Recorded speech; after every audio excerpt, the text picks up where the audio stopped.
I will lift up mine eyes into the hills, from whence cometh my help.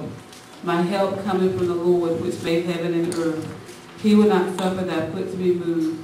He that keepeth thee will not slumber. Behold, he that keepeth Israel shall neither slumber nor sleep. The Lord is thy keeper. The Lord is thy shade upon thy right hand. The sun shall not smite thee by day, nor the moon by night. The Lord shall preserve thee from all evil. He shall preserve thy soul. The Lord shall preserve thy going out and thy coming in from this time forth and even forevermore. Amen. Amen. You may be seated. And I'm not only going to do what the Lord directs me to do today, but what I wanted to just feel impressed with is that our help comes from the Lord. Amen. You know, sometimes we just get so caught up in everything that's going on, and we live in a time in which everybody's busy. I don't know about you, but from the time I leave on one Sunday to the time I get back and get on the next Sunday, there's always something going on. There's always something to draw your attention. There's always something. Sometimes, like you feel like that little hamster in that little cage that you're just running. But God says that your help cometh from the Lord. And what the problem is that we are trying to do it in our own strength. We cannot do it in our own strength. My help, your help, our help coming from the Lord. And what we have to do is we're going to have to change our perspective. You know, instead of looking at this from our point of view of what we got to do, we need to look at it from God's perspective. And we need to put Him first. And I am speaking to myself because I have been so guilty of that. Where, you know, we have all this stuff. Well, I got to do this. I got to get this done. I got to get that done. I got to get this done.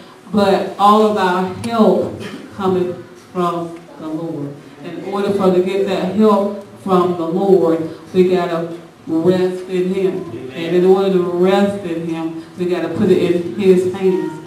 And once we put it in His hands, He's going to give us that holy direction on how we should do it and when we should do it and if we should do it. Amen. Because I think sometimes what's happening with us, and probably me too, if we all will be honest, there are a lot of times that some of the stuff we're doing is some of that if stuff. It's some of that stuff that we might not even supposed to be doing. You know, we're on this little rat race, and we're on this little maze, and it's on this little hamster circle thingy, because some of the hundreds of things that we're doing is something somebody else is supposed to be doing. You know, or some things that are maybe not necessarily not now. It's something that can be done, but can be done later. But God says our help comes from the Lord, and what we have to realize is that He's going to help us.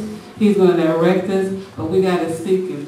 And we got to seek Him early. So we got to seek Him first in those things that we're about. We got to seek Him, ask Him, ask for His direction. Lord, is this what you would have me to do? Is this when you would have me to do it? Is this how you would have me to do it? Okay, so sometimes we're missing it. It might be what something God has us to do, but is it now?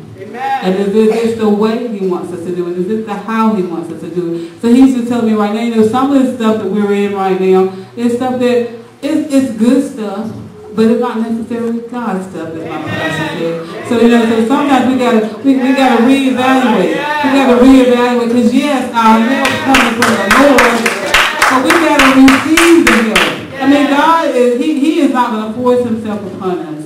We have to ask, and then we have to listen. Because so many times we ask the Lord to help us and to direct us, and then He's asking us and He's directing us, but then we're not listening. You know, He is, you know, giving us the word, but we don't read it. And I'm going to be honest, you know, because sometimes you get to care of stuff that's going on. You don't take the time to read it as we should.